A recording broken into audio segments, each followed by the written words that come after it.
Good morning, dear friends. This is Biniam on the Checkin In podcast. Welcome to today's episode. Today is, I keep wanting to say July for some reason, but it's not July. It's September, and it's getting cold out here. The forecast today here in Calgary is very overcast. I'm not sure if we're going to see some precipitation, but I'm not the weatherman. I just know it's not comfortable. It's cooler, and so, yeah. But it is September the 17th. Oh my goodness. Time just keeps marching on. And here we are. Hello, my dear friends coming in. Good to see you. I see you all. Uber is, I'm being asked how Uber is going. Uber is going pretty good. It's far busier than during pandemic times. Although I'm not sure what's going to happen now when restrictions come back in place again. But for the time being, I'm super thankful for the amount of business we have there. So yay. So thankful. Hello, DJ.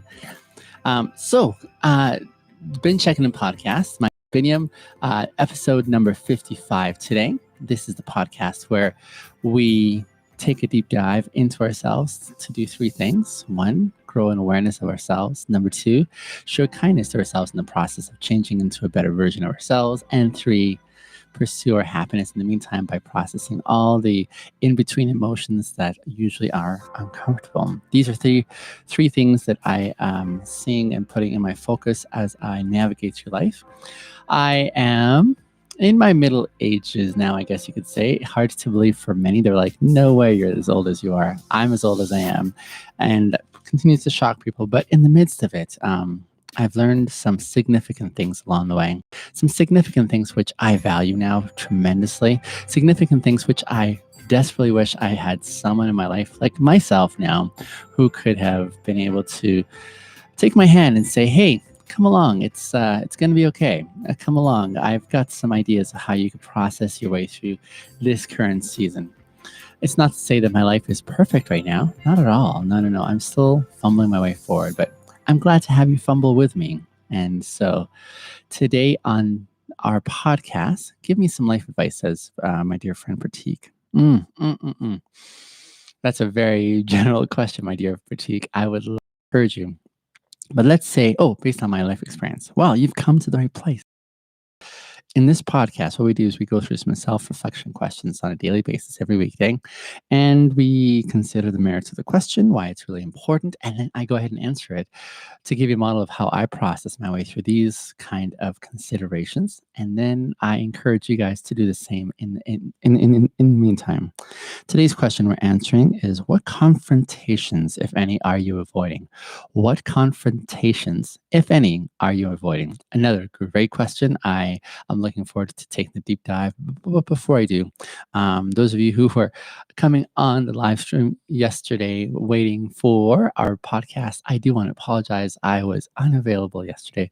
Some things came up that I had to kind of work through them and process them. So it was a challenging day for me yesterday, to be certain, but a bit of a game changer and some working through some stuff on that end. And so sometimes life does throw curveballs in which you're like, okay, here we are, and we got to deal with this. And so even though I may have a lot of insight, even though I may have a lot of wisdom, even though I may have the access by way of influence to be able to help you guys from point A to point B in your processing of stuff in your own context, I want you to know, I don't think there is a point this side of death. Hello, my dear friend came in. I don't think there's a point in this lifetime when we get to the point of saying, I've arrived. Even I'm not there. I have tremendous insight. I have tremendous growth. I have tremendous ideas. But I think for every single one of us, we're going to have to learn to be okay with uncertainty. We're going to have to learn to navigate through tough times that come along the way, because that is the guarantee. And so, just for your reference point, I'm in that zone right now.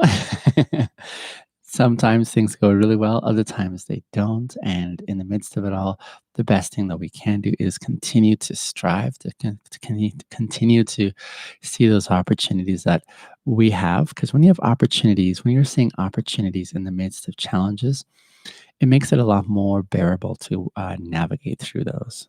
Do you know what I mean? And so, today's question, today's reflection. Ooh, fun time with words today. Is what confrontations, if any, are you avoiding?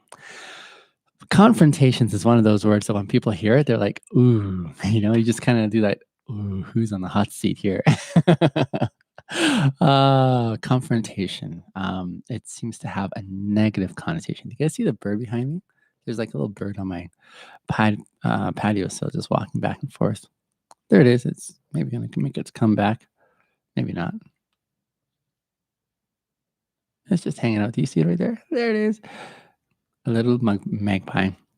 It's going to be 1 year next month when I'm. Oh no way, Pratik! That's amazing. That is so crazy how fast time goes, eh? Man, that's amazing. We need to catch up, my dear friend. So, confrontations. How many of you guys feel I'm not in Canada since what? We need to catch up, my friend. We need to catch up. That's craziness.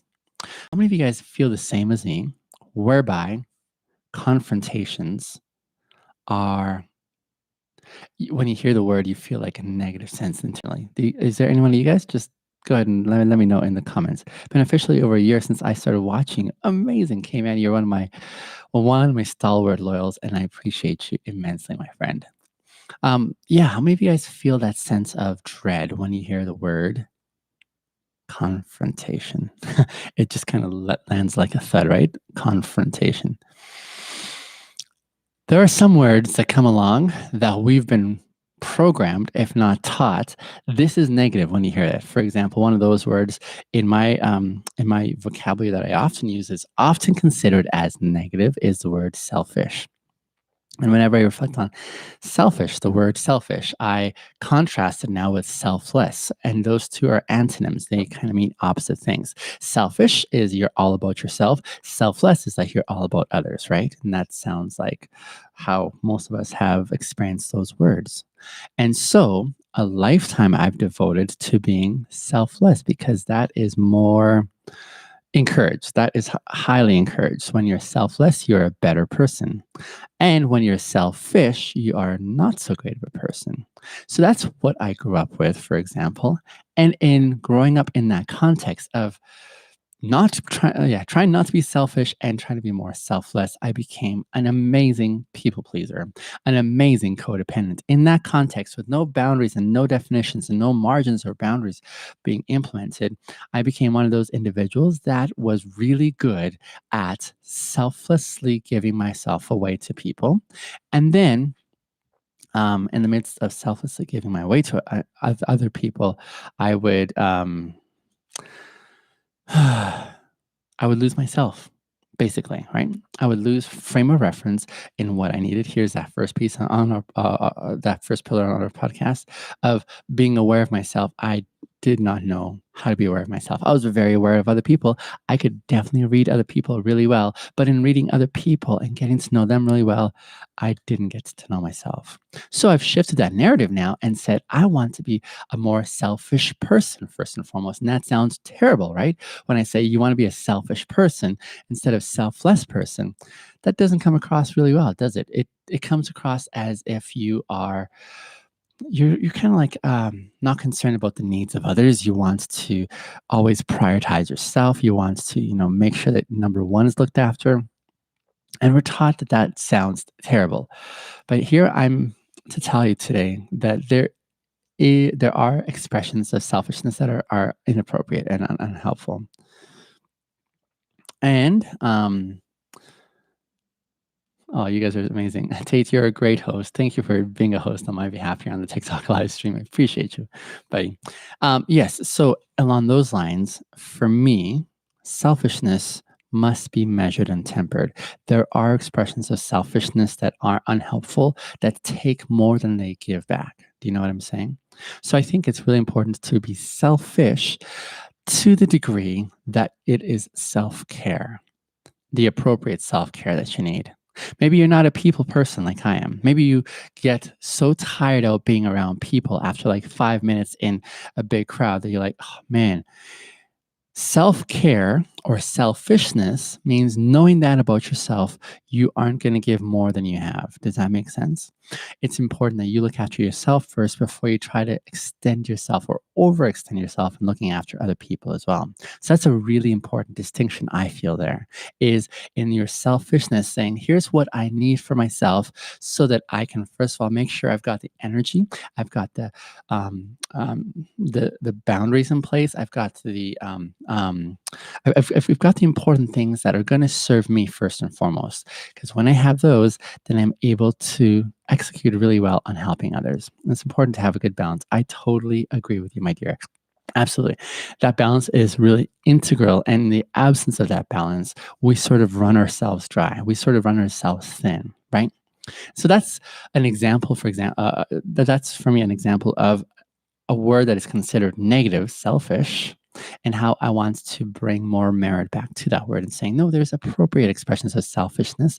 And I want to talk about that. I want to exhibit that. I want to model what that looks like. So for those of you who are listening, and by the way, this is not the point of this podcast today. We're going to get to the other word, confrontation. But if you're listening today and you've struggled with that balance that we're talking about, you're struggling with that balance of saying, how can I be more effective in the way that I give myself away or in the way I tend to myself, let me ask you to consider redeeming the word selfish. There are appropriate expressions of selfishness. There are appropriate expressions whereby you can say, hey, I'm going to do what I need to do to be able to experience this, to be able to experience what it looks like to be in your frame of mind that is in a healthy place. Mental health is a really big concern today for so many people because they've not been learning how to tend to it. And in the absence of learning how to tend to it, many are going around now who are super stressed, super stretched out, who have no more to be able to give. And it's really challenging when you see that kind of a context. So what does it look like for you to tend to yourself in a selfish way? For some of you, you haven't done that for years. And so that's been a really difficult thing. How can you relearn some patterns to be able to put back in yourself in such a way that serves you, in such a way that boosts you and fills you up? That's a really important part. Tate is saying, yes, definitely. Your state of being should come first. Not all the time, but definitely often. I'll probably say if you're not prioritizing this place here first, your mind, your heart, your body, your soul, your vessel, in essence, if you're not looking after it, you probably are not going to be good for anyone around you. Now, I was able to be good for most people around me, but everyone also includes me. And in that equation, for those of us who are like me, who could keep on giving and giving and giving and giving and never tending to self, yeah, you're tending to everyone around you, but at the same time, you're communicating something contradictory, and that's that you don't matter. Does that make sense? So you don't matter and you want to matter. You want to be someone who is able to you want to be someone who's able to be consistent all across the line in the way that you are drawing those boundaries. When I put my boundaries together, do you know how I put my boundaries together? I put it together in such a way that I say, I would want to implement these boundaries on myself if I was stepping on a line. Does that make sense? And so that's how that works out for me. So, today's question, however, let's get back to today's question. I was just trying to help you understand how I use the word selfish in a really good way. I brought it back into use in such a way that I'd say, this is a really beautiful word, and I think we should reconsider using it. There are some words that are amazing that we could use, and they can become sour or lose their potency, like amazing, awesome. These are words that sometimes are uttered, but we don't mean it, right? When people ask you, how you doing? And you're like, good. That word good used to mean something, but now it doesn't mean anything anymore because we've overused it. So let's get back to the question today, which is, what confrontations, if any, are you avoiding? Here's what I like about this word. Confrontations can be challenging because we do not know how, how can I say this? Confrontations. We do not know how to face conflict usually. Conflict is usually uncomfortable, right? We hear conflict and like, confrontation often involves conflict. It means we're going to have a very uncomfortable conversation coming up here. And that is a challenging thing to have to have a talk that is uncomfortable. We're like, I'll take a rain check. Thank you. Because we haven't learned how to be able to make ourselves we haven't learned how to make ourselves available to what that looks like. And when we don't make ourselves available, then we don't learn how to actually work through this. It becomes more uncomfortable as a result. Does that make sense? And so, confrontations for many is a very uncomfortable word because they're like, I've never learned how to walk through or navigate through conflict. And so I'm just going to check out of this one here and hopefully I can sweep it under the rug and it will be gone. But it doesn't work that way. When confrontations are necessary, it means something has to be dealt with and something has to be addressed.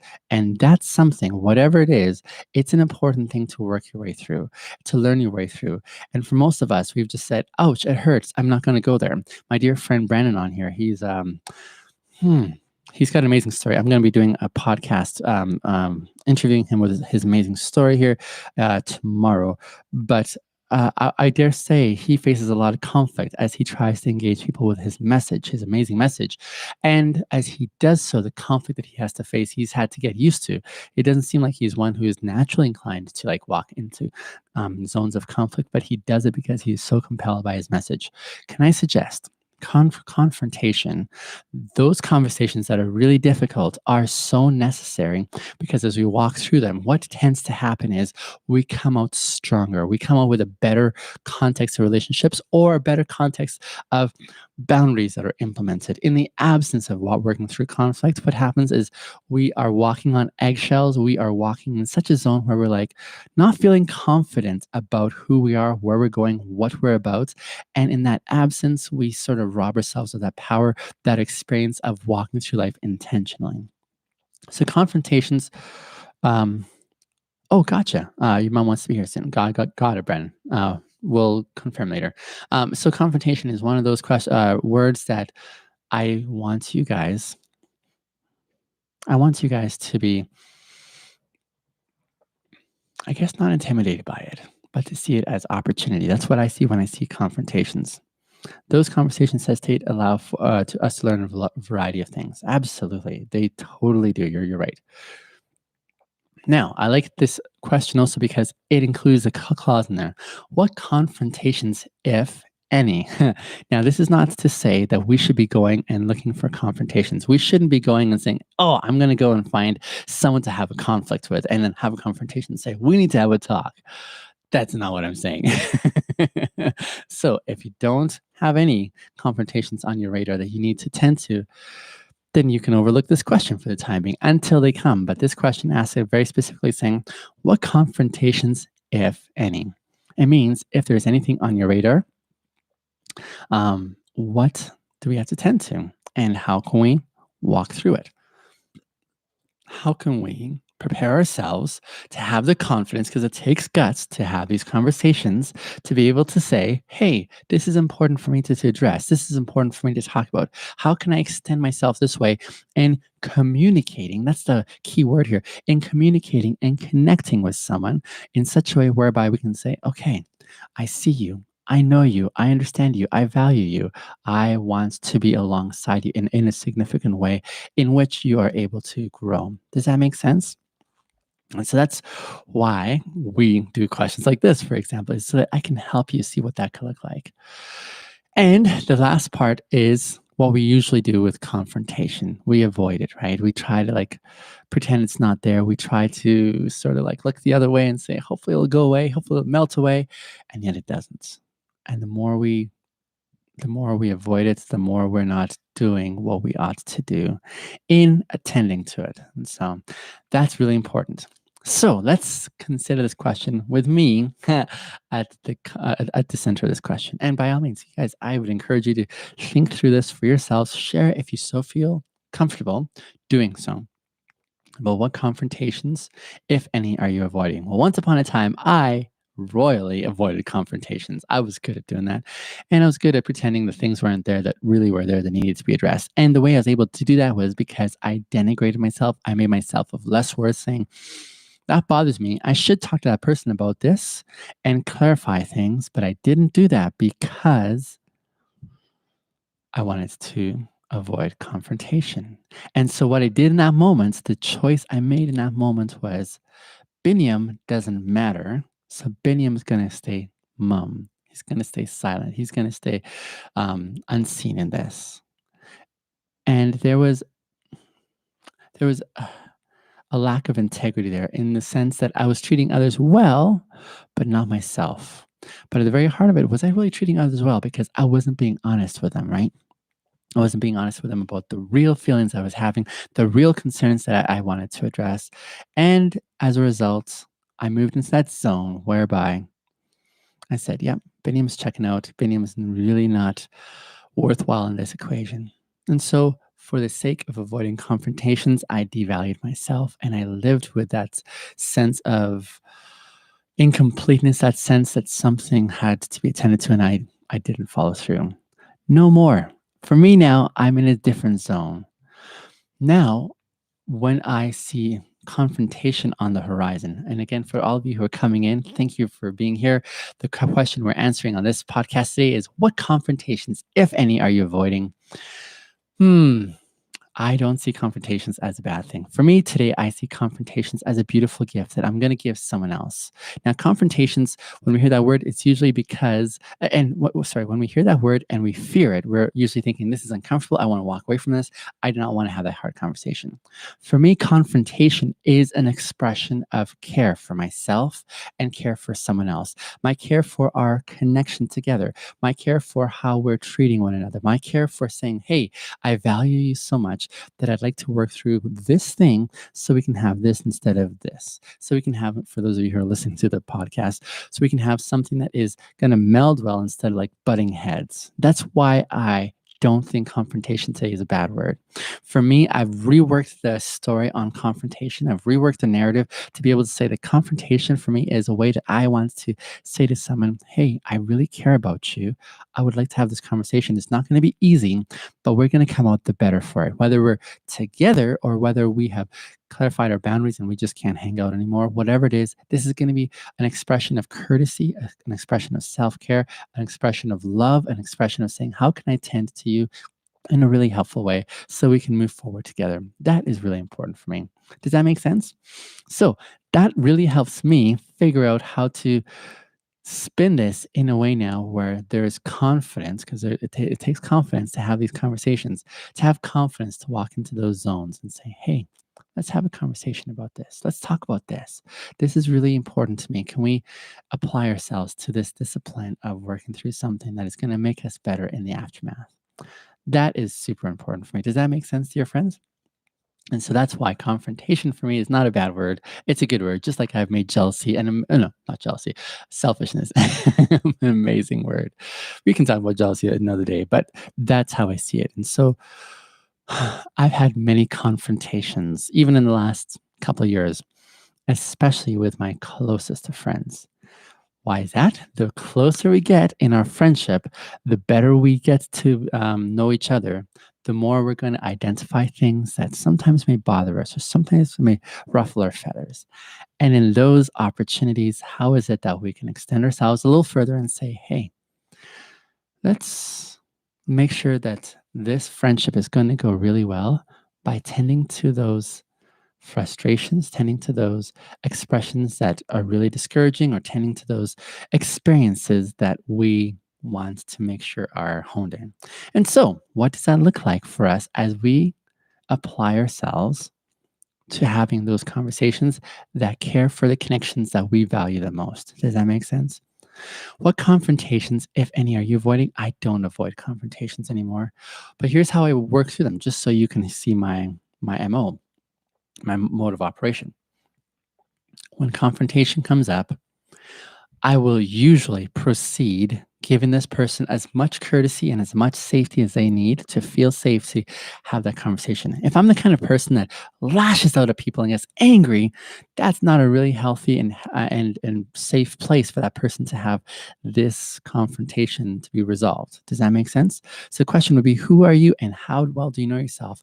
Are you in that space, in that mind, in your mind frame where you're like really ticked off? Because I would suggest calming down, thinking it through, and then thinking about your approach. So usually in my mind, if I'm really ticked off, I'm not going to have the confrontation with that person. I'm not going to sit down with that individual to try and figure things out. Why? Because I'm in a really emotional, vulnerable, and unstable place mentally. I need to process it. I need to take some time, sit on my own, think about it, and try to understand, what am I trying to accomplish in this?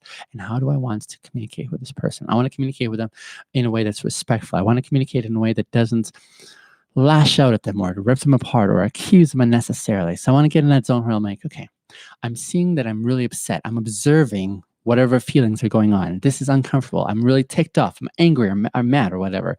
That was not a good experience. Now that I know this intel about myself, how do I move to that next place of expressing it? Well, I'm going to count and take responsibility for my feelings and take ownership for them. And as I do that, the next step I'm going to do is I'm going to move on to what it looks like to be able to express this to someone else. And what I need to express this to someone else is to say, okay, am I giving them the credit, the benefit of the doubt, the credit of the doubt? Am I giving them the benefit of the doubt? Am I also trying to see this from their perspective?